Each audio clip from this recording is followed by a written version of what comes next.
Welcome to the English lecture for class 6th. I am Dr. Kamaksha Mishra, Program Coordinator, NEP Cell, SCERT, Uttarakhand. So, let's begin. Today, we'll discuss a short poem in the English textbook Honeysuckle for class 6th, and it is given in Unit 4 of the book. Title of the poem is Beauty, written by American poetess E. Ye Shure. So let's begin with the poem. In today's session, we are going to read the poem with proper stress, rhythm, and intonation. Then we'll discuss the difficult words in the poem. After that, there'll be some comprehension questions to test the understanding of the learners. And finally, we'll be discussing the continuous form of verb or the ing form of verb that is used in the poem. Let's read the poem first and listen to it attentively. Beauty. Beauty is seen in the sunlight, the trees, the birds, corn growing, and people working or dancing for their harvest. Beauty is heard in the night, wind sighing, rain falling, or a singer chanting, anything in earnest. Beauty is in yourself. Good deeds, happy thoughts that repeat themselves in your dreams, in your work, and even in your rest. A short poem by American poetess E. Ye Shure. Let's go through the meanings line by line. The poetess here wishes to say that beauty is in everything. It is seen all around us. यहाँ poets कहना चाहती हैं कि beauty हर चीज में है, हमारे चारों तरफ है, हमारे चारों तरफ के नेचर में है, नेचुरल थिंग्स में है. Every small thing has beauty in it. Every small thing is important in itself. Beauty is seen in the sunlight. धूप में सुंदरता है. Beauty, we all know, beauty means सुंदरता. धूप में सुंदरता है. The trees, the birds, corn growing, and people working or dancing for their harvest. पेड़ों में, चिड़ियों में, खेत में उगते हुए मक्के में, काम करते हुए लोगों में, नाचते हुए लोगों में जब वो अपनी फसल को देखकर, हार्वेस्ट मीन्स फसल, फसल मीन्स जब क्रॉप्स तैयार हो जाती हैं और वो कटने के लिए बिल्कुल रेडी होती हैं, those crops standing in the field are called harvest. उसे हम फसल कहते हैं. तो यहाँ पर लोग खुश हैं कि उनकी फसल बहुत अच्छी हुई है, तो दे आर डांसिंग. तो उसमें भी ब्यूटी है, ऐसा पोएटस कहती हैं. लोग काम कर रहे हैं अपने खेतों में, उसमें भी ब्यूटी है. मक्का खेतों में उगा हुआ है, कॉर्न उग रहा है, उसमें भी ब्यूटी है, उसमें भी अपनी एक अलग तरीके की सुंदरता है. पेड़ों में सुंदरता है, चिड़ियों में सुंदरता है, धूप में सुंदरता है. हमारे चारों तरफ जो कुछ भी है वो सब सुंदर है. पोएटस अब दूसरा एस्पेक्ट देखती हैं नेचर का और कहती हैं beauty is heard in the night. Beauty is heard. सुंदरता सुनाई देती है. अब हमारे मन में एक क्वेश्चन आ सकता है, बच्चे ये क्वेश्चन सोच सकते हैं, हमारे लर्नर्स सोच सकते हैं कि ब्यूटी सुनाई कैसे देती है. पोएटस कहती है कि रात को ब्यूटी सुनाई देती है. किसमें सुनाई देती है? She further explains. Wind saying, जब हल्की हल्की हवा बह रही होती है तो उसकी आवाज में सुंदरता होती है. रेन फॉलिंग, जब रेन या बारिश की बूंदें गिरती हैं तो उन बूंदों की आवाज में भी सुंदरता होती है। अ सिंगर चैंटिंग, जब एक गायक या सिंगर गाना गा रहा होता है तो उसके उस गाने में, उसके उस उच्चारण में भी सुंदरता है। एनीथिंग इन अर्नेस्ट, और हमारे आसपास जो कुछ भी है हर एक चीज में सुंदरता है। Now poetess moves on to a broader meaning of beauty in life, and the poetess says beauty is in yourself. सुंदरता केवल बाहर नहीं है, सुंदरता आपके अंदर है। It is in your self, आप में ही समाहित है। आप में कैसे समाहित है? हम कैसे सुंदर हैं? गुड डीड्स, डीड्स मीन्स अच्छे कार्य। जब हम अच्छे काम करते हैं तो वो हमारी सुंदरता है। हैप्पी थॉट्स, जब हम अच्छी सोच रखते हैं तो वो हमारी सुंदरता है। हम जब अच्छा सोचते हैं तो भी हम सुंदरता रखते हैं अपने अंदर। Good deeds, happy thoughts that repeat themselves, जो हमारे अच्छे काम होते हैं, जो हमारी अच्छी सोच होती है, वो बार बार अपने आप को दोहराती है। वो बार बार अलग अलग रूपों में हमारे सामने आती है और वो हमारे मन की सुंदरता है। वो कहाँ पर हमारे सामने आती है? इन योर ड्रीम्स, हमारे सपनों में वो हमारे सामने आती है।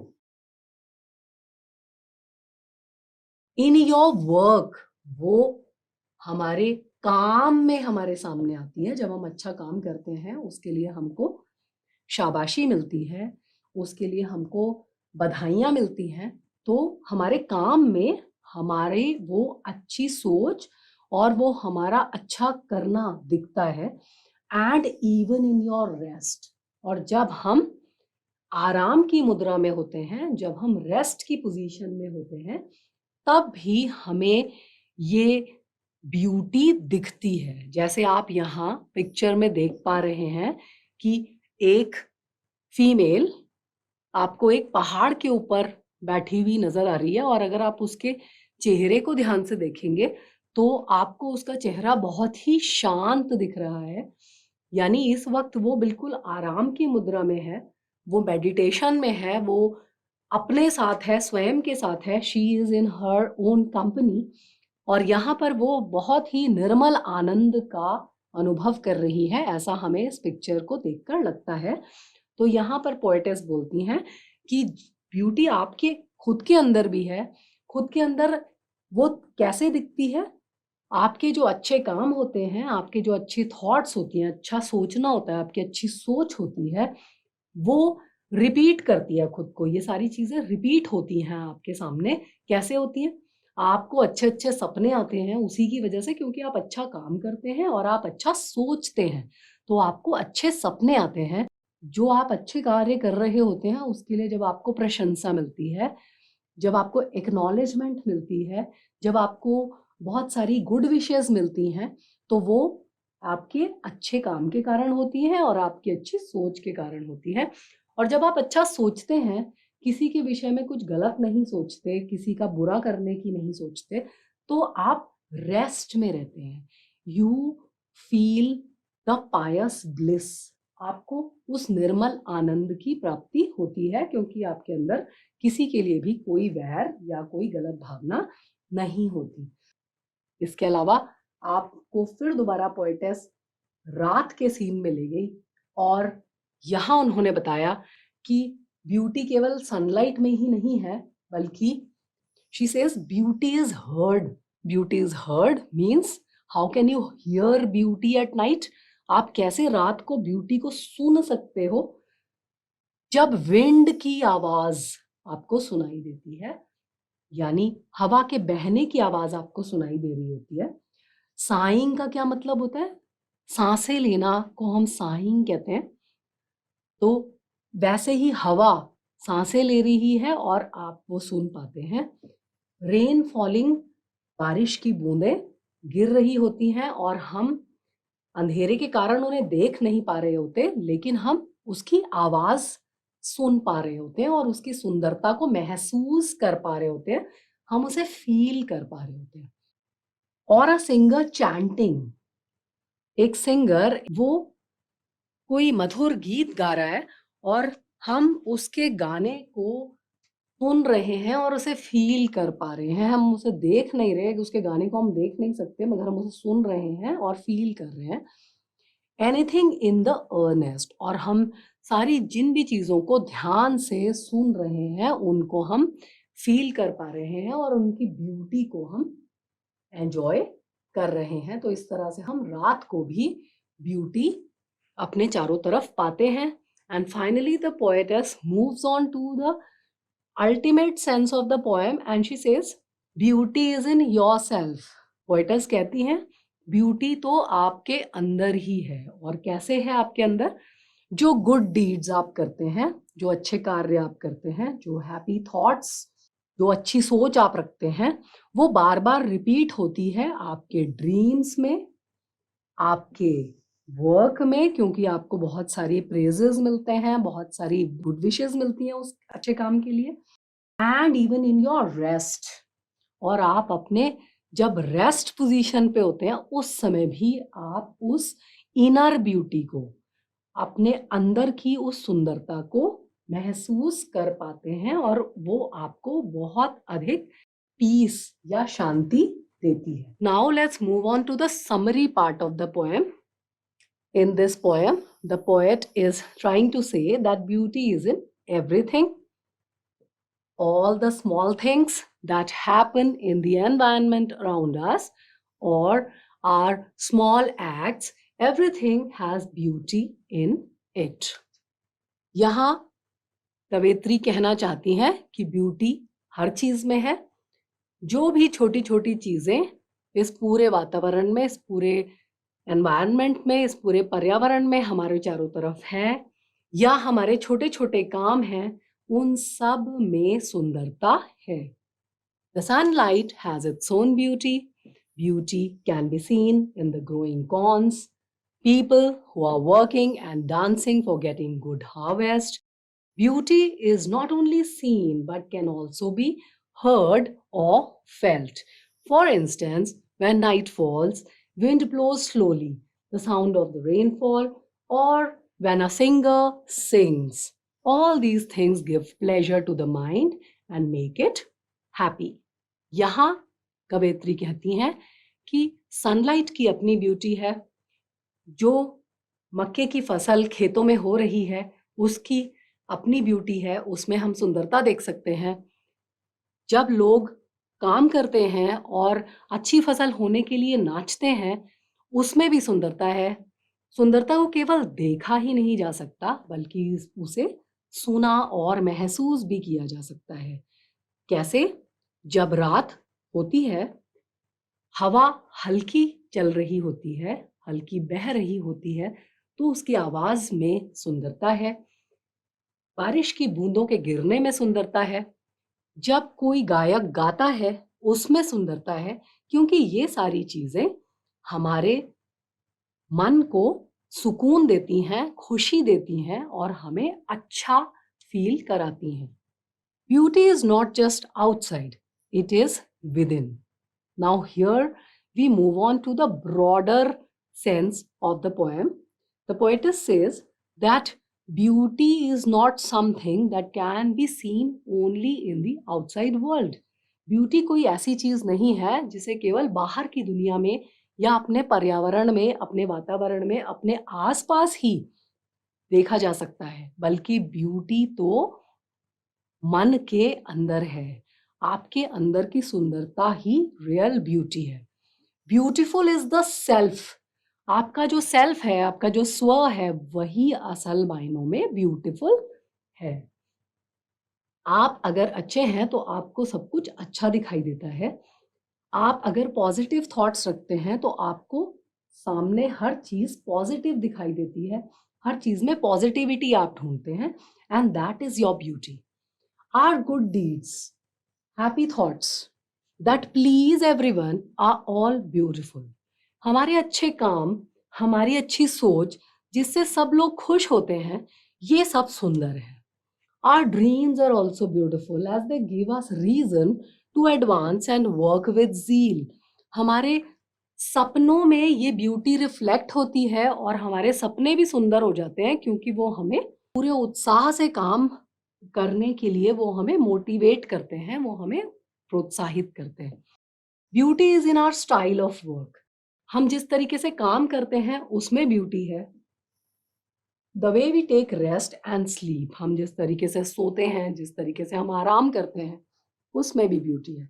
ब्यूटी इज एवरीवेयर, सुंदरता हर जगह है. Actually it is in the attitude, ये हमारे दृष्टिकोण में है. The way we look at things, हम किस तरह चीजों को देखते हैं. Actually everything is beautiful in its own unique manner. The need is to feel it. Now the gist of the poem, the central idea, the theme of the poem is everything is beautiful. हर वस्तु, हर चीज अपने आप में सुंदर है, unique है. बस उसे महसूस करने की आवश्यकता है.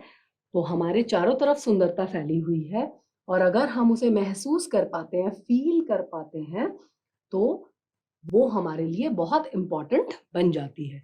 Now let's move on to the word meaning part. The words that need an explanation and that we must understand and discuss are here. First of all, harvest. Harvest means the amount of grain, fruit etcetera, जो भी फसल जमा हुई है, that is the final production, that is called the harvest. Sighing, sound of gently moving air, हवा के बहने की जो आवाज होती है उसको sighing बोलते हैं.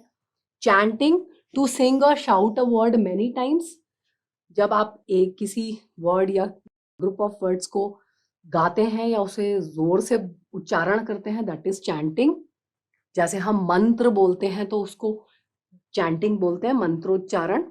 अर्नेस्ट मीन्स डेटरमिन्ड, यानी डेडिकेटेड, समर्पित. डीड्स मीन्स एक्शंस और आवर वर्क्स, आवर एक्ट्स, हमारे काम, हमारे कार्य. Repeat means to happen again and again, दोहराना. Now some comprehension questions that are given in the text. Let's discuss these questions. The poet says, beauty is heard in the night. Now the question is, can you hear beauty?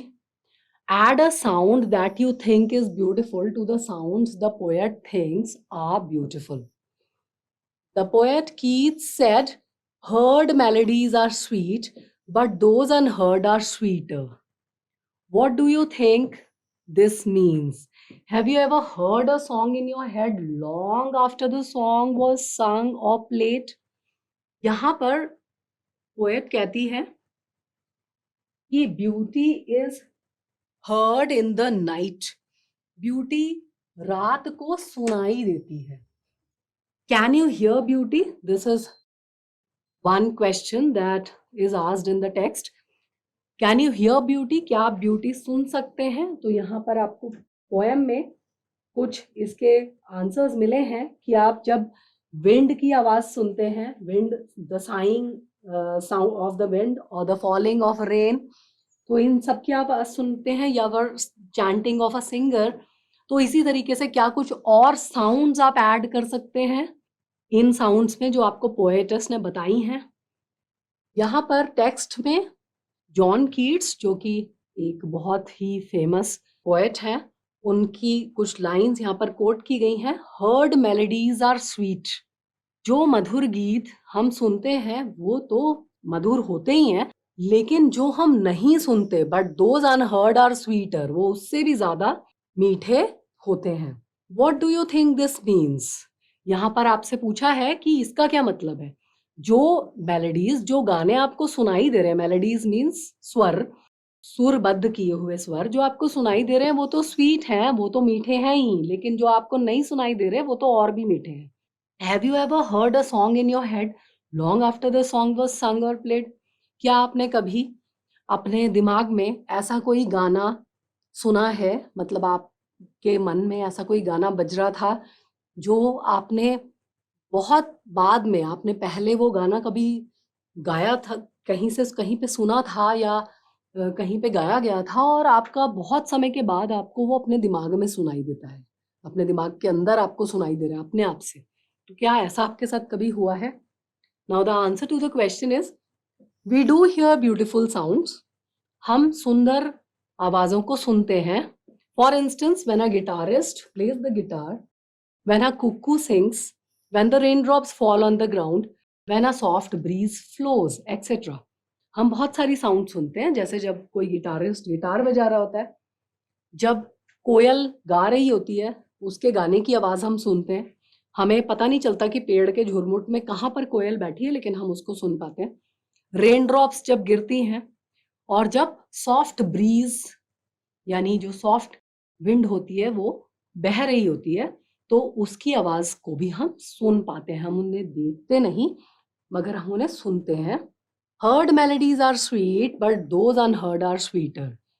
This means that our imagination can go beyond and even be more beautiful than reality. इसका मतलब है कि हमारी जो imagination है वो और भी सुंदर हो सकती है वास्तविकता से। Heard melodies are the ones which are actually being played around. Heard melodies तो सबको सुनाई दे रही हैं, वो तो बजाई गई, लेकिन जिन मेलोडीज को, जिन गानों को हमने नहीं सुना, वो हमारे दिमाग में बजते हैं, वो हमारे मन में बजते हैं, तो वो साउंड्स जो होती हैं वो हमारे दिल के बहुत करीब होती हैं। Those sounds are sweeter and those are closer to our hearts. Now one question was asked here. Have you ever heard a song in your head long after the song was sung or played? क्या कोई गाना जो बहुत पहले बजा हो या गाया गया हो, वो आपने बहुत समय के बाद अपने दिमाग में उसको सुना है, आपके मन में वो फिर दोबारा से आया है गाना, या आपको लगा कि आपके अंदर वो गाना बज रहा है? तो यहाँ पर इसका आंसर है yes, I have heard songs in my head long after the song was sung or played. Those are my favorite songs.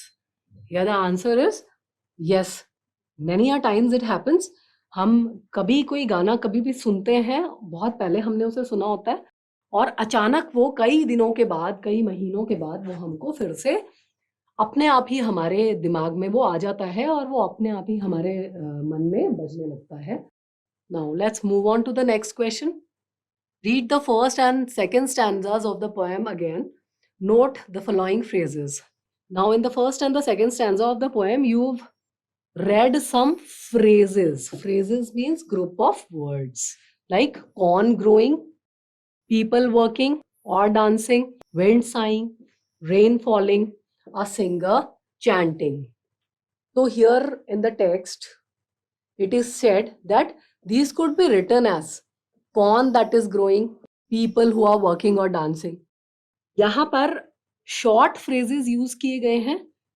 corn growing, उगता हुआ मक्का, people working, काम करते हुए लोग, और dancing, या नाचते हुए लोग, wind sighing, बहती हुई हवा, rain falling, गिरती हुई बारिश, singer chanting, गाता हुआ गायक।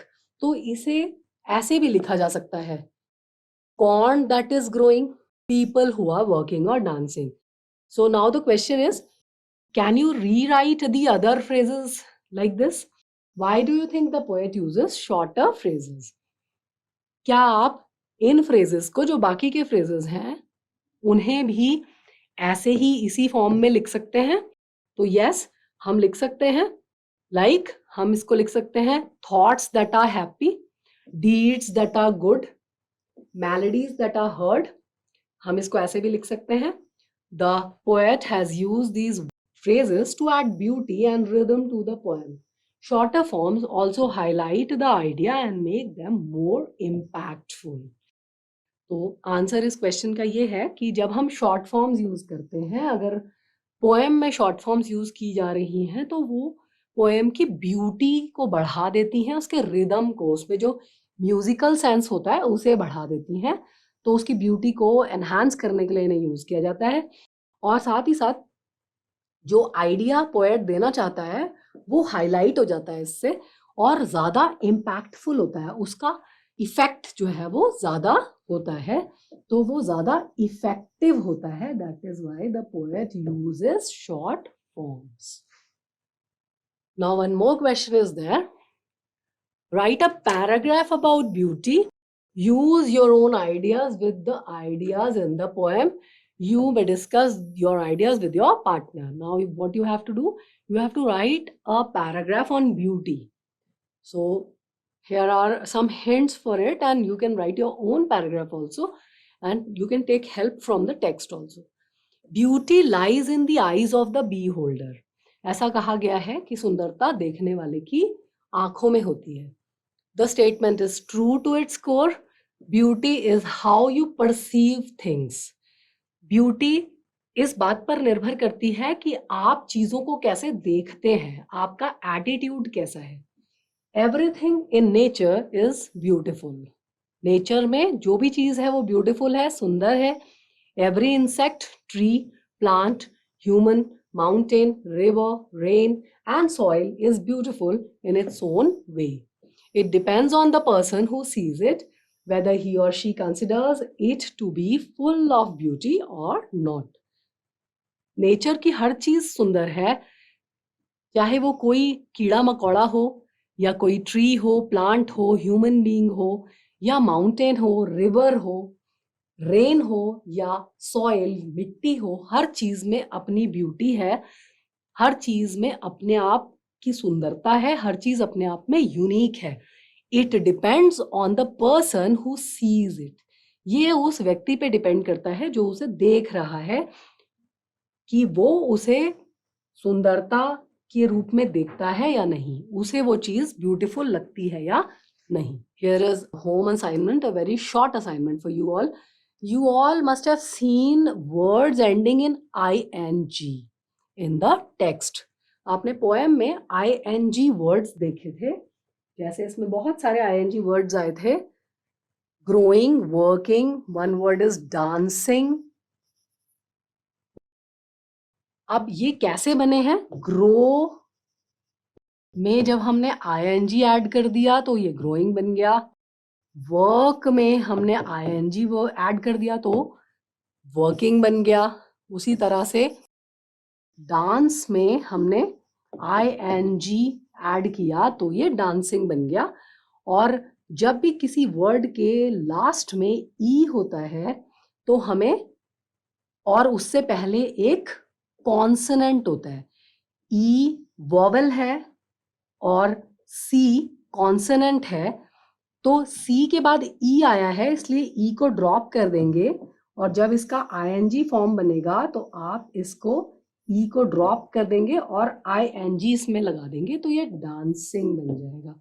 तो ऐसे ही आपको कुछ और वर्ब्स फाइंड आउट करने हैं आपके टेक्स्ट से, and after that you have to make sentences of your own. आपको उन्हें सेंटेंसेस में यूज करना है. तो in this session we read the poem with proper stress, rhythm and intonation. We discussed some difficult words with their meanings.